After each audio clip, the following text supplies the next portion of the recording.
Homage to the Buddha, homage to the Dharma, homage to the Sangha.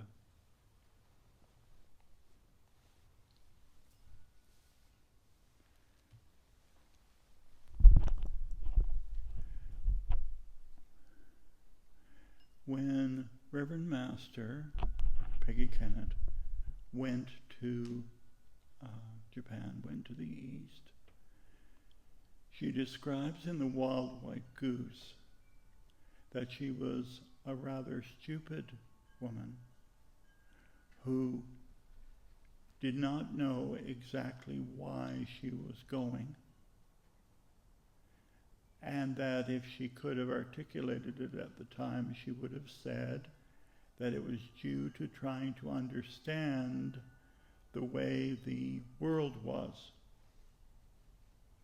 That is, having lived through World War II, why suffering existed, why people did horrible things to one another. And as she says in The Wild White Goose, she came to realize that her question should rather have been about her own selfishness.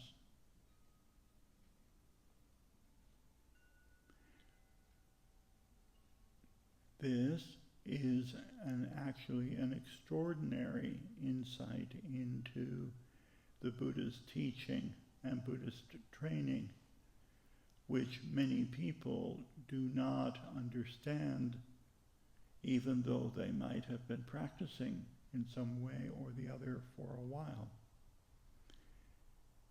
Many books written about the Dharma, when they talk about the basic Four Noble Truths, the existence of suffering, the cause of suffering, say that the cause of suffering is a belief in a separate self. But this, of course, has nothing to do with the matter.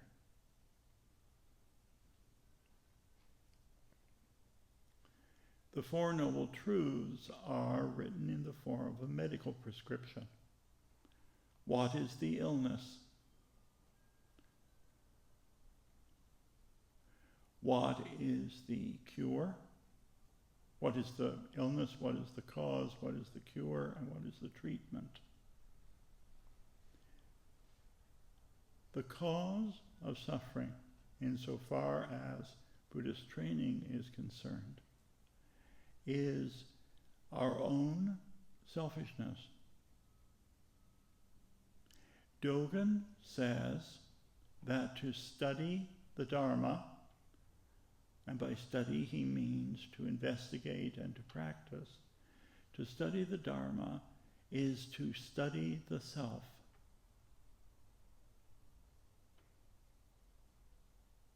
All the various teachings and traditions that have developed out of the Buddha's teaching are all about this very thing. If you do not understand or miss this particular point, you are not going to understand what training is. Then Dogen says, to study the Dharma is to study the self. To study the self is to forget the self.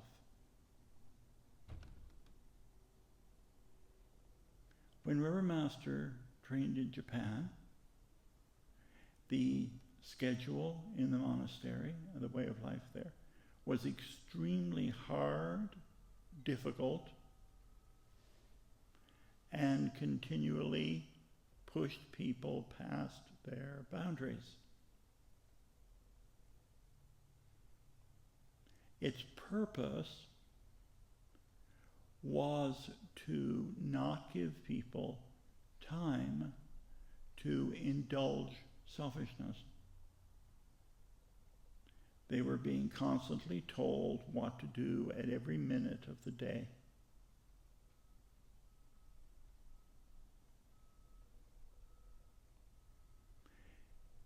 This is all very well and good as a means of training.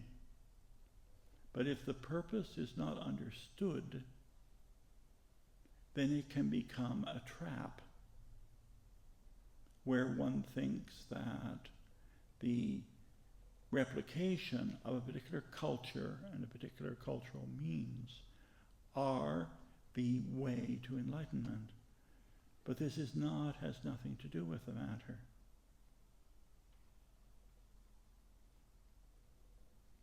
All the stories in the Zen tradition are all about this training of the self, forgetting the self, studying the self.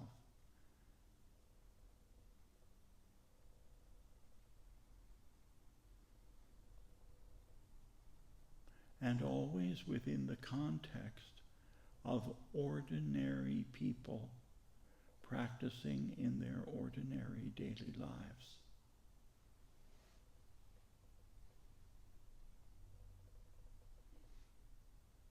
In many of the stories in the Zen tradition, one of the questions that is asked is, why did Bodhidharma come from the West, come from India?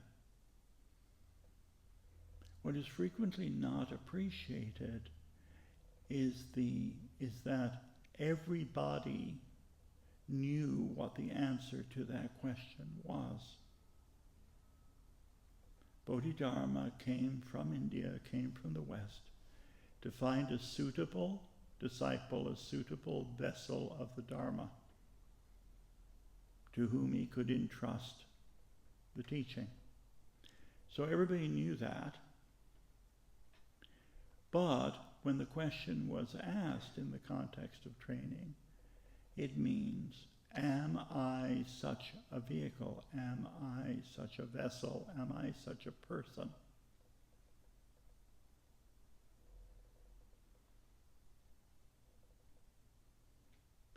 There is a story about this that illustrates this. Master and disciple are sitting together in a room. There is a fireplace which has gone down to ash, and in those days the incense burner was kept burning by the taking of an ember from a fire and putting it on the incense burner, and then the incense put on top of it. So, no doubt the master and disciple are doing something, whether having tea or doing some sort of task. Or it may have been questions. The disciple asks the teacher, why did Bodhidharma come from the West? The teacher replies, fetch another ember for the incense burner. The teacher was in no way being mysterious. He was referring to the very next thing that needed to be done. He was, in a sense, ignoring a question that was coming from selfish interest and referring the student, the disciple, back to the next thing in ordinary daily life. Basically, to forget the self and do what needs to be done. So, and I'm sure pretty much everybody can empathize with this scenario. The disciple, having not had their question answered to their satisfaction, goes desultorily digging through the ash in a half-hearted manner, and then turns to the teacher and says, there aren't any embers left. Of course, this is also the disciple asking the question about themselves as well. They are saying there is no spark. The teacher got down from their seat, took hold of a poker, poked to the very center of the ash, and found a glowing ember, and then turned to the disciple and said, "Then what do you call this?"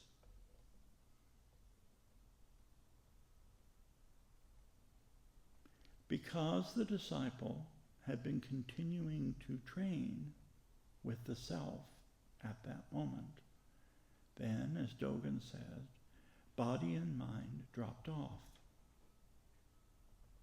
If you think, if body and mind drop off, what else is there?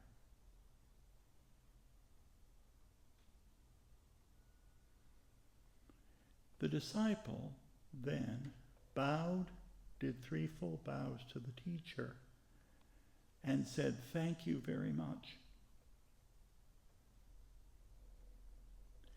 And the teacher said, "Fortunately, it has nothing to do with me."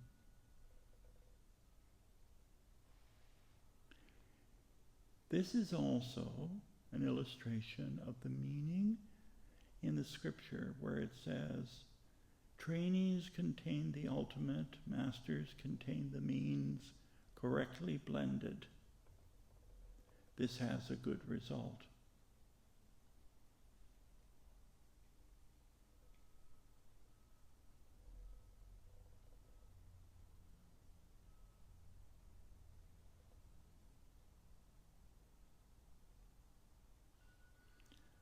When we train ourselves throughout the day,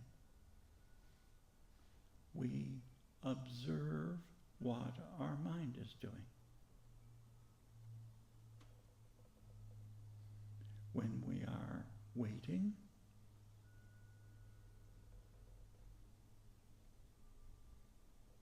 when we are encountering other trainees, when we are working at something,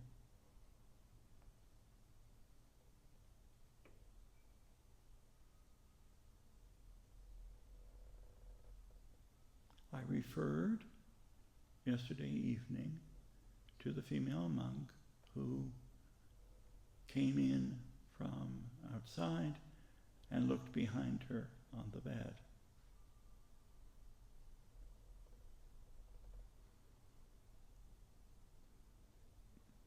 When we are engaging with another person, or when we are waiting, or when we are reading a translation of the scripture,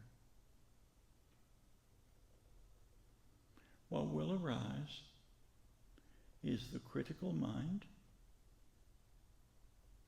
the desiring mind, the rejecting mind, and the confused mind that arises out of running between these various other minds.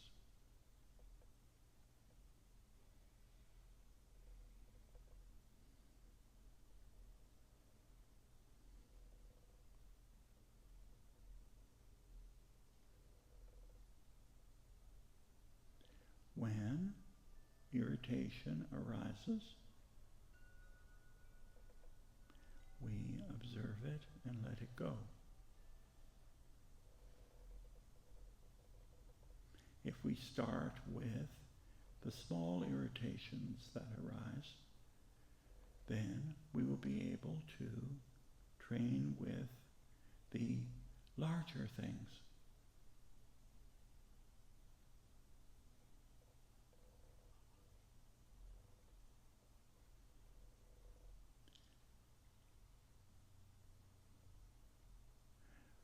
When Reverend Master had reached the end of her tether at Sojiji, as it's recorded in the Wawai Goose, the Kensho occurred, the dropping off of body and mind. But what's not recorded in the Wawai Goose is some things that led up to that. And one of them was that she was cleaning out the sink for the upteenth time, because the other people in the house tended to simply dump the tea leaves, which of course they consumed enormous quantities of tea, dump the tea leaves into the sink and leave them.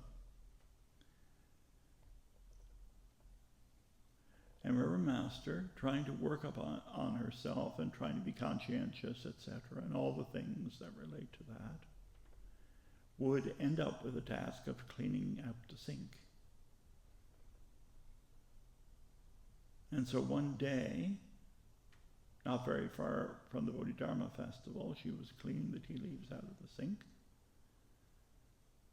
with people around her complaining about the way she was doing it, or commenting on it, when it occurred to her,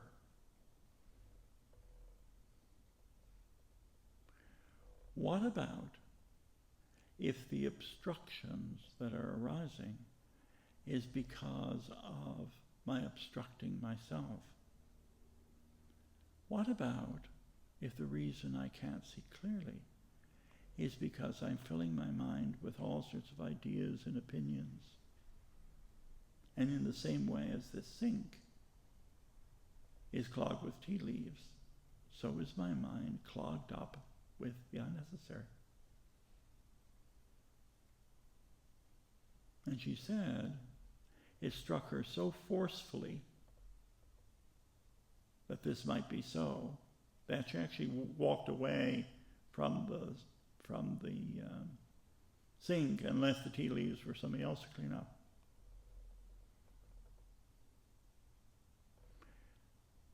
A bit later on, she, as you have read in the Wawaikus, decided to leave Sochichi. She didn't know where she was going, mind you. And so she walked down the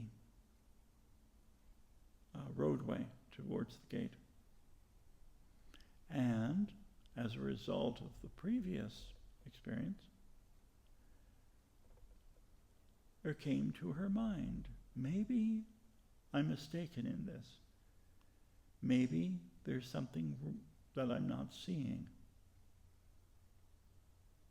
Too many people, when engaging in training,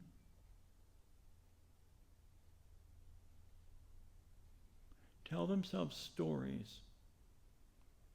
They tell themselves stories about their lives, their marriages, their monastic vocations.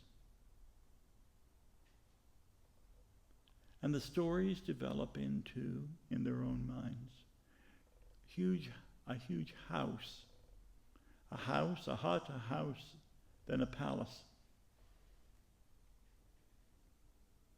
Kind of like the story of the fisherman and his wife. That old story, if you've heard it, I'm not going to do the whole thing. You'll just have to look it up. Where the desires, when satisfied, just simply get bigger and bigger and bigger.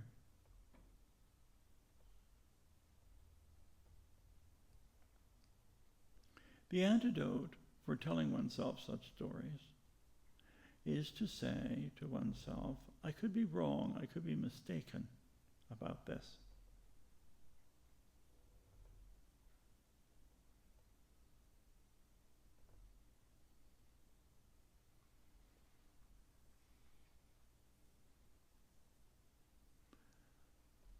From a certain perspective, it doesn't matter what you work at as a means of training yourself.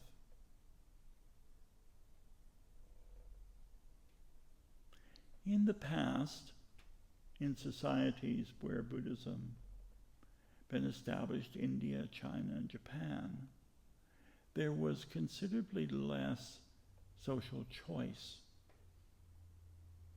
about going and doing some other way of making a living, Because usually if you were a farmer, you ended up as a farmer. And in the life of the Buddha, we see all sorts of people, all sorts of lay people, in all sorts of circumstances, in all sorts of professions.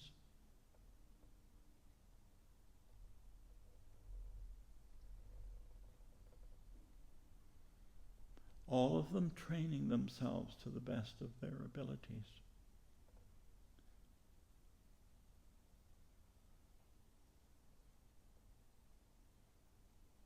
And in a way that, like a lot of the Buddha's teachings, are actually quite radical when applied in this particular society.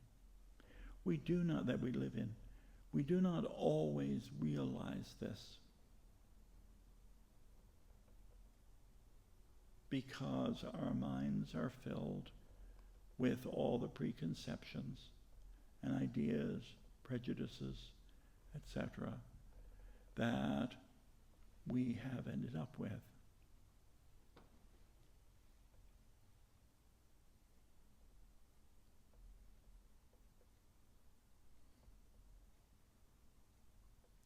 In the time of the Buddha, for example, there was the courtesan, Ambapali.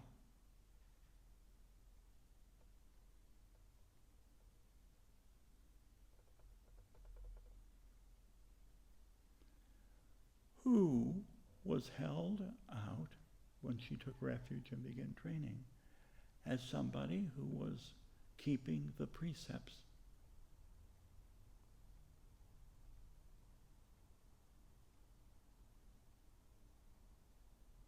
Which sometimes strikes people as odd. Reverend Master Jiu used to talk about how at Chenung Teng in Malaysia, when the precepts were given,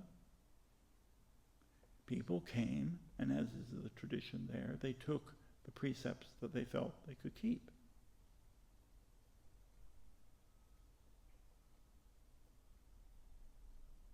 And there were all sorts of people there.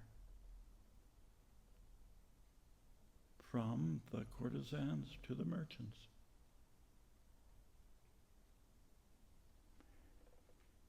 And this is because, unlike various views that occur nowadays, Buddhist training is not about getting your ducks in a row or your life in order and then you train.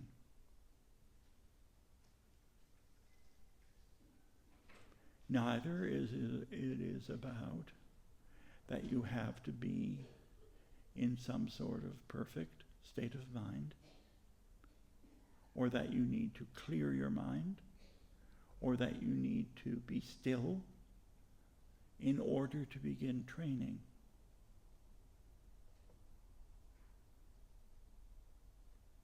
The Buddha taught, and the Zen tradition also teaches, that you begin training where you are.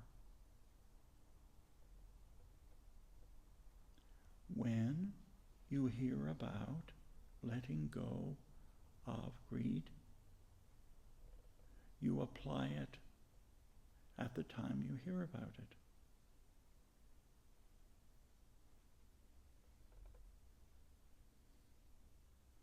As Dogen says, do not wait for a better time. Do not wait for a more perfect body.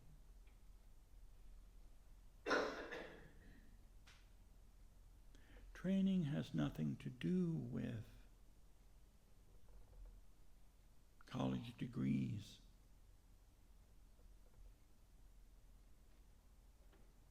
It has nothing to do with a certain level of income or a certain level of social status or a certain level of wealth or a certain level of free time. It is one of the misfortunes of the Dharma as has been taught in this country, is that many people cannot conceive of training outside of having enough, wealth, time, education. And they think that training can somehow not happen beyond this. So they write articles and publish magazines as if the only people practicing the Dharma in the West were these people like themselves. But this is complete nonsense. People have been practicing the Buddha Dharma in the West for thousands of years. The Greeks were the first non-Indian Buddhists, for example.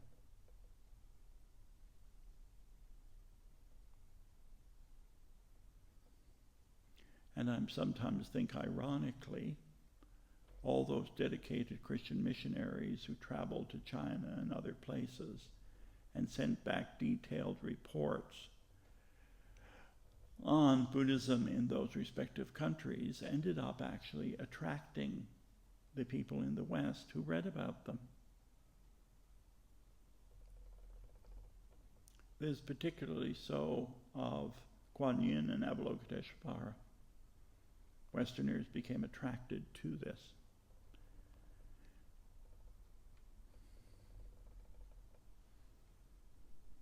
The Buddha Dharma was never meant for an elite type of person or group of people. In the Buddha's time, all sorts of people took up the practice. All sorts of people were successful at it.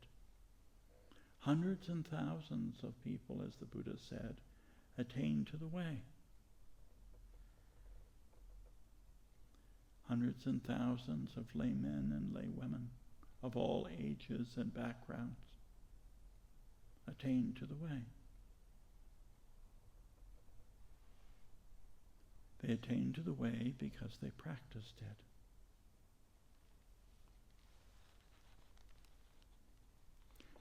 Now I'm going to end with a quote, which is actually from a film called The Lion in Winter, which is somewhat, it's unconnected with the meaning of the quote, but here we go.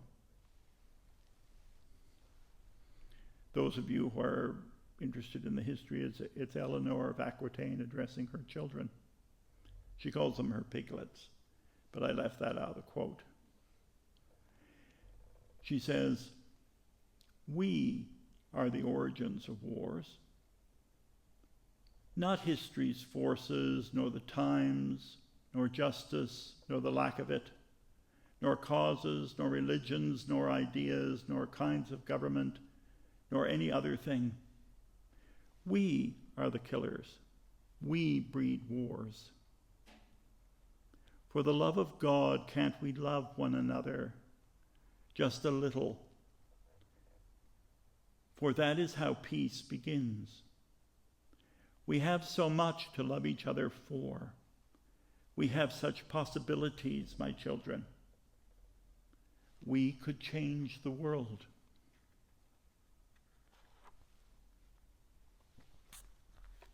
Homage to all the Buddhas in all worlds, homage to all the Bodhisattvas in all worlds, homage to the scripture of great wisdom.